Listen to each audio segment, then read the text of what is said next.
Good morning, everyone, and welcome to the Early Edge. We hope your Monday is starting off well. This show always brought to you by BetMGM, the sports book born in Vegas. Before we bring in the stars of the show, we got to see how we did on Friday. We go 5-3. This is even better than it looks because, look, plus 110 hits, plus 130 hits. We had another plus 110 from Chip Patterson, a plus 108 from Danny Brasco.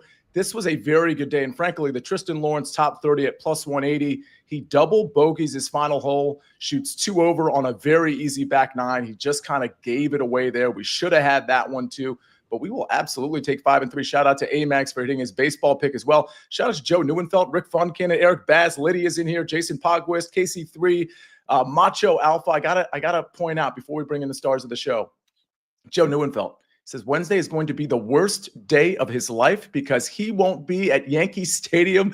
Joe lives out on the West Coast, but if you want to join us out on the East Coast this Wednesday, July 9th at Yankee Stadium, I'm going. Larry Hartstein is going. A-Mags is going. We got Mikey B going. Claudia Bellafato. I'm probably missing, I might have said Mikey B. Danny Brasco. That's the one I'm missing. And maybe more from this universe is going to show up as well. But we have a lot of people coming to that. You see Larry on the screen here. Let's go ahead and bring in the stars of the show because, Larry, you got to be excited about this. I haven't met you in person. It feels like we've been longtime friends. And I say the same about Brasco and so many of this crew that we see here on the screen. I'm looking forward to seeing you on Wednesday.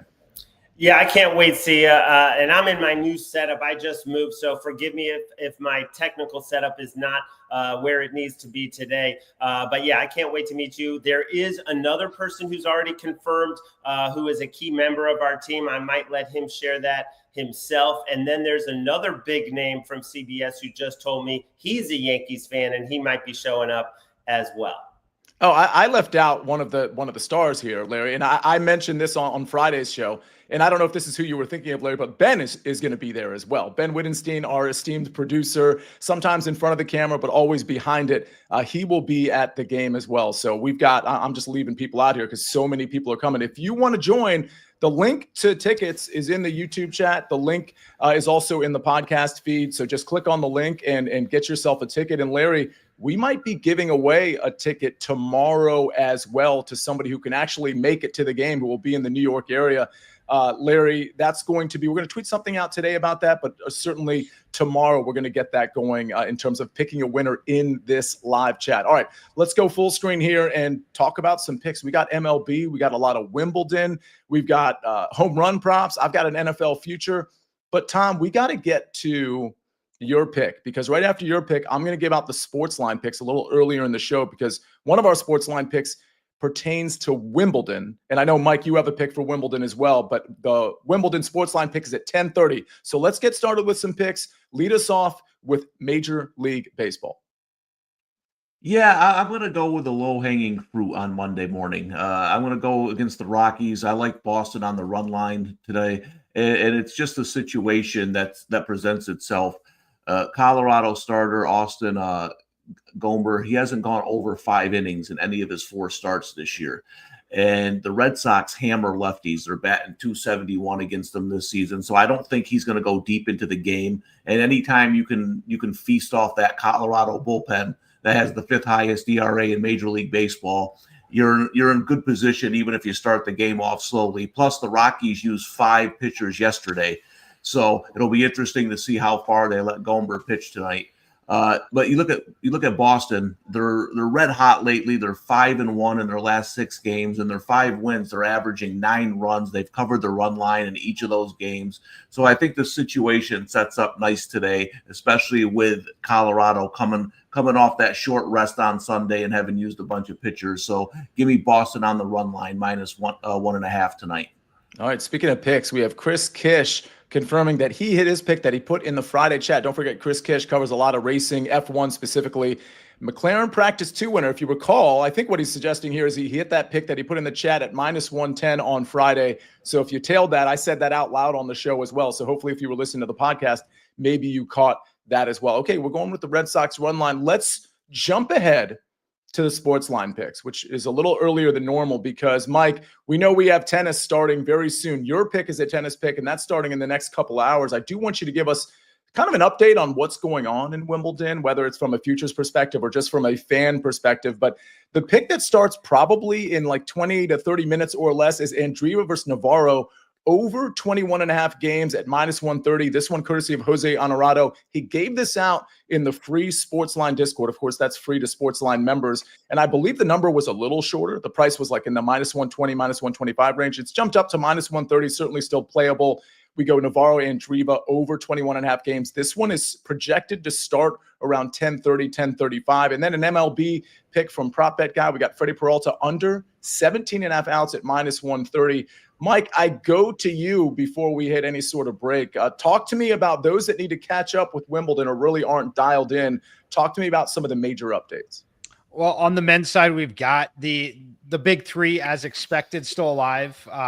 Alcaraz, Sinner, and Djokovic. Djokovic has his hands full right now. He lost the first set 6-1, had the break early here. He's still serving with a break right now for the set, but he is at deuce. He saved it to deuce. He was down 40-30 there. So Djokovic, if he serves here and wins this set, he'll be fine. If he goes down 2 sets or just has to have a tiebreaker even, at his age, it's definitely tough. But yeah, on the men's side, it looks pretty standard with a lot of big guns left. Okay, pretty standard with a lot of big guns left. Larry, do you dabble in tennis? Do you watch tennis at all? Are you into Wimbledon? Have you been following?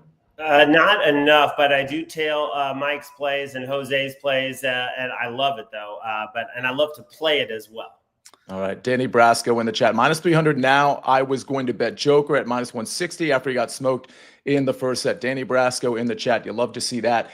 If you want to give out picks on the show live, like people are giving out in the chat right now, or like, let's see, Tom just gave out a pick. We're going to give out picks as well.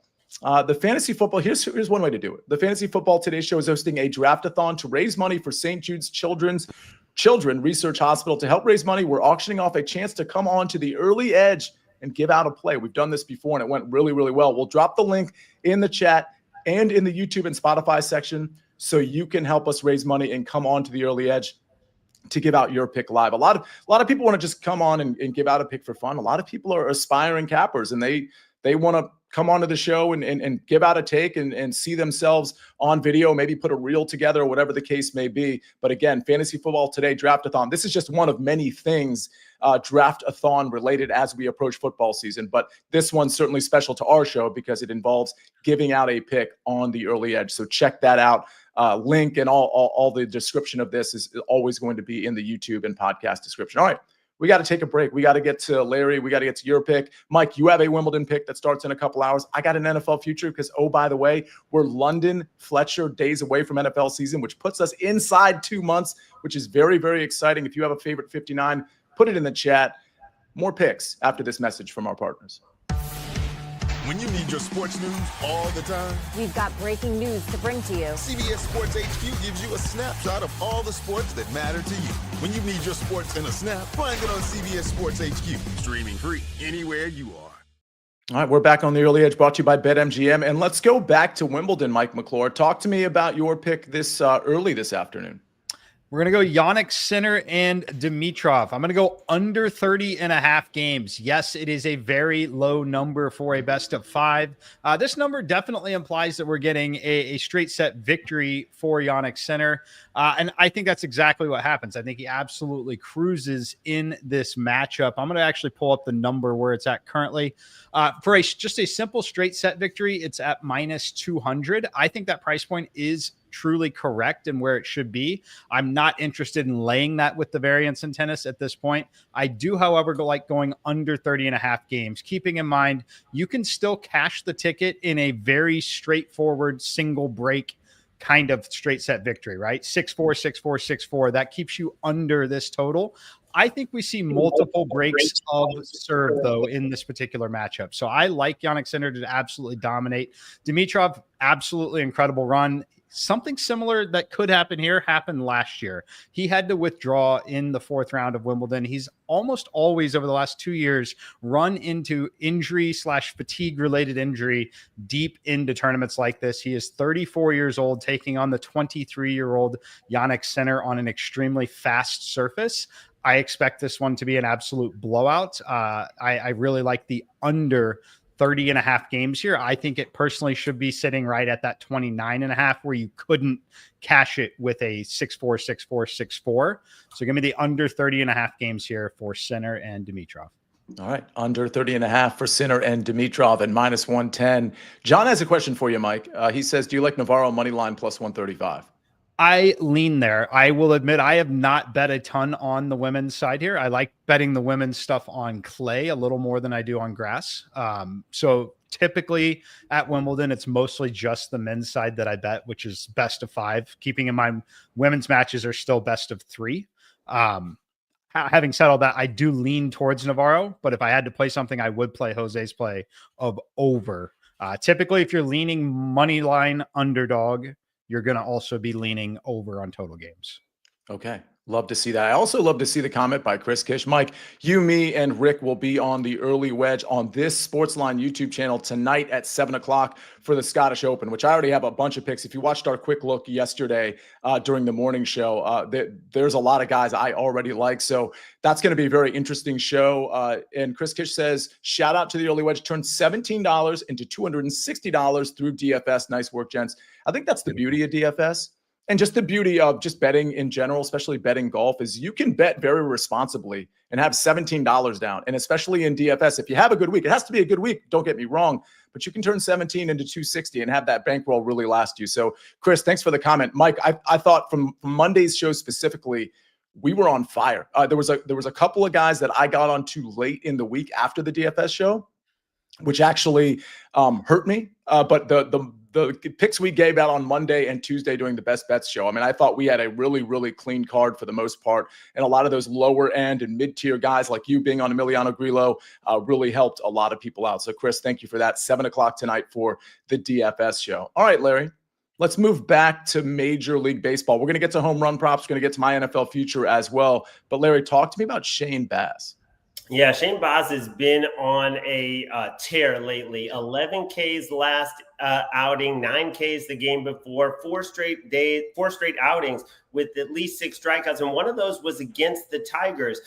They hit him pretty hard in 5 1/3 innings, gave up 5 runs. He still got to 6 strikeouts. This is a guy who throws in the high 90s, one of the best fastballs in all of baseball. What I really love is his CSW. That is called strikes plus whiffs. That was at 38% last time out. That is an elite rate. So he's in one of the best grooves of his career. And going to Detroit is not easy, but the Tigers strike out at the 10th highest rate. And they're much better against left-handed pitching than they are against right-handed pitching. You have a pitcher who should have an expected ERA about a half run lower than his actual of 4.33. To me, this number is too low. 6 innings, 6 strikeouts, and we cash this play. Interesting when it comes to the Jays game. This is a game I was looking at, and forgive me for switching gears so fast, but Blue Jays, Berrios on the mound against Sean Burke, and Jeff Stenberg, the Blue Jays' biggest fan. He says Blue Jays team total over 5.5 plus 130. Tom and Larry, I assume you didn't specifically look at that game. I don't hate that. I don't hate the Jays run line either. This is not an official play, mind you. -1.5 at even money. Mike, any chance your model has looked at that game at all? Probably not. I know you're kind of focused on Wimbledon and golf at the moment. Yeah, I haven't run all the MLB yet. Coming up after the show, I will. But just quick glance. I would probably not play the 5.5 on that. I would prefer the run line if I had to play anything. Okay. Tom, Larry, I assume you don't have anything specifically on this game. I was looking at it, but Burke has been pitching really well his last few starts. I was looking at Jays maybe on the run line, but the White Sox actually called up a couple young guys playing, not terrible. So right now I'm staying off. Yeah, David Talk says Blue Jays are on fire. I think ever since Jeff Stenberg became a huge fan of the Blue Jays, and I know he changes his loyalty depending on who's playing the Yankees and who might win the AL East, as long as it's not the Yankees. But Yeah, they've been hot. Maybe Jeff Stenberg's a good luck charm. We go back to the NFL before we bring up the home run props. A lot of people for 59 are saying, I saw Luke Kuechly in there. There was a couple other names that I'm forgetting. I'll have to scroll up, but I'm going to give out an NFL future. I gave this out on HQ the other night, but not everybody saw that. So I'm going to give it out here. Offensive Player of the Year.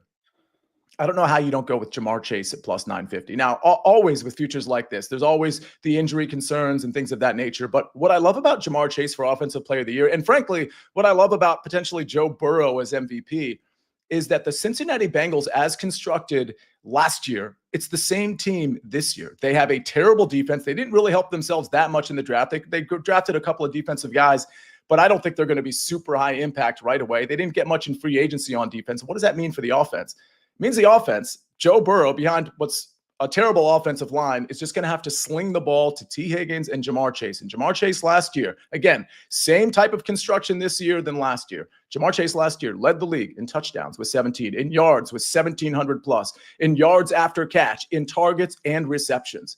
Again, if he plays most of the season, I don't know how he gets this because he doesn't get this because the Bengals are going to be forced to throw the ball, whether it's downfield or in the short area. Jamar Chase can operate in both. And because T. Higgins is still there, T. Higgins and some of the other guys, they re-signed their tight ends, like Gesicki, for example. They're going to get a lot of attention. And I just don't see how Jamar Chase doesn't have another explosive season. When you look at the other candidates, Justin Jefferson, who had around 1,500 yards last year, loses his quarterback and gets basically a rookie in J.J. McCarthy. You look at the running backs. You got Saquon Barkley. His workload probably dialed back a little bit. Statistical profile probably dials back. Derrick Henry getting a little older. Bijan Robinson, is he ready to make that huge step up with Tyler Algier still on the roster? Again, everything looks good here for Jamar Chase. I really like the number at plus 950. And again, kind of like Joe Burrow for MVP as well at plus 650. Mike, let me turn to you real quick. Any thoughts? Listen, I don't know if you kind of get involved in on July 7th in some of these award markets necessarily, but when I look at the Offensive Player of the Year, and I have Defensive Player of the Year stuff too, which I'll give out later, not on this show, but later in the week, maybe next week. I really like Jamar Chase here. What are your thoughts? I definitely like Jamar Chase. I'm trying to look at other Offensive Player of the Years. Yeah, for me in that market, it would be Jamar Chase to get it done. I do like the call out there. The only other player I could potentially get behind would be Puka Nacua at 16-1. Yeah. I just expect big things out of Puka. I expect him to be relatively competitive, but also trailing in a few games. So I think you've nailed it though on Jamar Chase. He would be my favorite. Yeah, I will say the only pushback, because Puka Nacua was awesome. The only pushback about him, there's two really. One is the guy sells out on every catch. And I do worry, like, you can't predict injuries, but if there was ever a receiver to get injured game to game, I feel like it's Puka because, again, he just sells out. The other thing is, Mike, I don't know, and Larry and Tom, I don't know if you have comments on this too, but Davante Adams, I know he's a year older, but like I think the connection, especially near the red zone, I think we're going to see quite the connection between Matt Stafford and Davante Adams. And that doesn't mean Puka's not going to have a great season, but it does mean it just like strips some of those touchdowns, some of those big plays away from Puka and onto Davante Adams. Anyone have commentary there? Go ahead, Tom. He's mute. Oh, you're on mute. I'm sorry. My neighbor was mowing his lawn. So the only thing I would say is I would watch out for Gibbs in Detroit. I think David Montgomery's done, and I think he might get injured again early on. That would be the only. I like the value with Chase. The only thing I disagree with what you said is I understand that the Bengals were terrible on defense last year. In my opinion, Al Golden is the best defensive mind on the planet right now. I think he surpassed Saban and Belichick, who are, retired and semi-retired. So I expect their defense to be a little bit better with Golden there. But Chase at 950 certainly isn't a bad bet right now.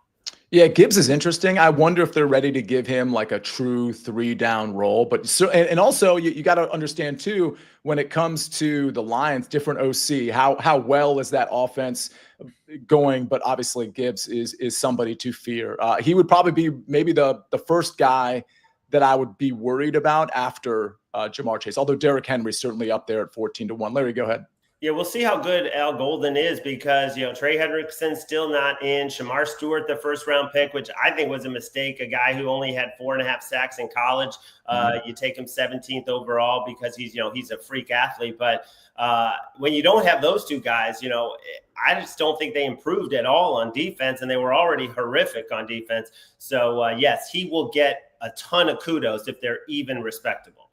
Yeah, we've got Sean Ritchie asking Burrow most passing yards. I don't see why not. He almost had 5,000 passing yards last season. He had 43 touchdown passes. Like, this offense is, and this is crazy. This shows how good Burrow is, particularly pre-snap in terms of what he determines, like what he has to appreciate is that his offensive line doesn't give him any time, and he's got to throw it right away because his offensive line is complete trash. And they tried to upgrade at guard this season, but I don't think it's going to be enough. So he's going to have to get rid of the ball. He'll be dialed in on Jamar Chase. Speaking of the Bengals, on CBS Sports Network today, and I don't know if you have the schedule. Don't worry, we'll get to the home run props in just a second. But Monday at noon, Tuesday at noon, and Friday at noon, that's when you're going to find the early edge on CBS Sports Network. And we're going to continue to do our NFL team profiles. And today, I don't know about tomorrow, but today we're covering MLB and some Monday stuff, but we're covering the Green Bay Packers and we're covering the Cincinnati Bengals. We got some great guests, including you, Larry, I believe, to discuss basically the betting profiles of these teams. Larry, you're going to be on the show today, right? Yeah, I'm talking Bengals, excited to do it. This offense, it could hit another stratosphere this year, but the defense could be that bad as well. That's right. Again, that just lends itself to Jamar Chase having an explosive year. Let's get to the home run props before we get to the recap screen. Hopefully y'all are enjoying the show. Hit the like button if you could. We go Riley Green plus 370, says the SportsLine model, but the real odds plus 475. Love that value. Kyle Schwarber, a bit of the same, plus 350 versus plus 450. And look at this. Ketel Marte's always on this chart, by the way. I mean, not always, you know what I mean, but plus 260 versus plus 450. That is a difference that we don't usually see, almost 200 points here. So again, Riley Green, Kyle Schwarber, Ketel Marte, these are some of the MLB home run plays, SportsLine model plays, the top three, I should say. Numbers edge, that's Mike McClure. He says Ashton Genty under 1,075.5 yards is basically free. Talk to me, Mike. Yeah, it's just a massive number for a rookie and an offense that is going to be trailing 80% of the games that they play. They play against the Kansas City Chiefs twice. They're going to be trailing to the Chargers. They're going to be neutral or trailing again every game in division. So I think that a lot has to go right here. I would set this number down like around 925. Do you agree with me? It's a full game, like full game and a half off. Do you agree with me that the Raiders, like there's a bit of Raiders hype percolating with, adding Genty and some of the stuff they did in free agency? I don't see I think they're better than last year, and we can go around the horn here on the Raiders. But when I look at that division in particular, they're dead last and it's not even close. Like I think the Broncos, I know you and me disagree, Mike, on the Broncos and the Chargers. You have them flipped. I think they're number 2. I think they have a shot at winning their division, a very, very outside shot. But I think the Raiders could be pretty bad again. I think they could be bad again. I think they're much improved. The division is tough. Like it's going to be one of the tougher divisions. Again, I'm obviously a big Kansas City fan. Everybody knows that. It's possible Kansas City doesn't win this division. And it's evident by the odds. You can essentially get Kansas City near even money to win the division, which is a pretty strong statement about the other teams in the division, considering how dominant Kansas City has been. Obviously going for 10 in a row, but I don't like Genty in this particular spot. He would have to play essentially every game with good health and have like a 200-yard game or two in there to be able to get it done. Because again, I think they're going to be trailing in the majority of these games, and they've got a veteran quarterback that I'm going to take the ball out of Geno Smith's hands. Liddy says Raiders finish 8-8. Larry, go ahead. Yeah, I don't take issue with a lot of what you said, Mike, but I will point out that the metrics show that the Raiders O-line was not so bad last year. Mm-hmm. The running game was, by far the worst, but it was mainly due to how bad the running backs were. Madison, Zamir White, Amir Abdullah, who you throwing out there. So Ashton Genty is a huge upgrade, and now you have a quarterback that you have to worry about, a passing game you have to worry about, which also should open things up. But it is a pretty aggressive number for a rookie. By the way, Steve Folkert's telling Liddy and myself, of course, well, you can't finish 8-8 unless you opt out of the final game. 17 games, so perhaps 8-9 is what Liddy meant, or perhaps 9-8. He changed it now to 9-8. Tom, any conversation or any take on the AFC West specifically? Yeah, it's going to be tough for the Raiders in that division. I think people got to remember this is Harbaugh's second year. When he has his second year, after if he got rid of all the trash last year, nobody likes Keenan Allen. That's been established. So you get rid of those locker room guys. He improved the defense. Okay, now what's he going to do? Run the football. You're going to run the football better this year. He went out. He got himself 2 running backs. So I would expect the Chargers to be very dangerous. And then you mentioned the Broncos. If Bo Nix makes that next step, I mean, look how good their defense was last year. That's not going to – their defense is going to be really good again. So that, to me, I agree that the Raiders will be improved with their new coach and Geno Smith and all that stuff. But in that division, that's 6 games against, to me, 3 teams that could fight for a Super Bowl championship. Feels like you're lucky to go 2-4 there. I mean, even if you think the Raiders are good, I mean, I don't know, maybe 3-3, you'd feel lucky to get 3-3. I think they could go 2-4, maybe even 1-5 if things don't break like some people think they will break. Raiders would win the NFC South, says Steve Folkerts. That's a different discussion. And Tampa's pretty good. Larry, you have the future on Tampa winning their division. But part of the reason you have that future, of course, is because the division isn't very good. Yeah, but I also think they're legitimately good. A team that beat the Lions, the Eagles, the Commanders with an elite offense. So, yeah, I don't think they would win that division. All right, this is a good way to close the show before the recap screen. Joey B says, odds that Sia wears a Yankees jersey on Wednesday plus 250. You may as well make those odds plus 10,000. I will not. First of all, I don't really wear jerseys at games. You know me, I'll probably be in one of these. I haven't even thought about it. I'll probably be in one of these. Now, whether the colors I'm wearing sport Seattle or New York, I'll probably play it in the middle because their colors kind of overlap a little bit, but definitely not wearing a Yankees jersey. But you got to come to the Yankees game to find out. Don't forget, in the YouTube description, we've got the link, and in the podcast description. Larry, final word on July 9th. It looked like you had something to say. Yeah, I just know I got to get to the gym between now and Wednesday before I see you in person. That's funny. That's funny. I'm sure it'll be a short sleeve for me. Yankees Polo Sia says KC3. All right, everybody. Thanks for being in here. Let's take a look at the recap screen before we get everybody out of here. Again, you see the MLB home run plays here. I've got an NFL future. Jamar Chase, I'll probably be bringing these, like kind of trickling these into the show. Of course, I'll still have some MLB plays, a lot of golf plays as well. Jamar Chase, Offensive Player of the Year at plus 950. I'd play that at plus 900 as well. It's plus 900, plus 950, depending on where you look. Sinner, Dimitrov, under 30.5 games at minus 110. That's just in a couple of hours, so you got to get that bet in courtesy of Mike McClure. Shane Baz, over 5.5 strikeouts at plus 112. And Red Sox run line, that one from Tom Casale at minus 115. We got a couple of picks. One that starts like kind of now in the next 5 minutes. Andreeva versus Navarro, over 21.5 games at minus 130 from Jose Honorado. And speaking of picks that kind of pays to watch live because they're immediately after the show. It's not normal that happens because Wimbledon, the times are off. I got to give a shout out to the chat. I talked about it. Amax talked about it. A lot of us cashed in on the Cubs on Friday. So shout out to everybody who cashed in there. No matter how you played it, you cashed with us.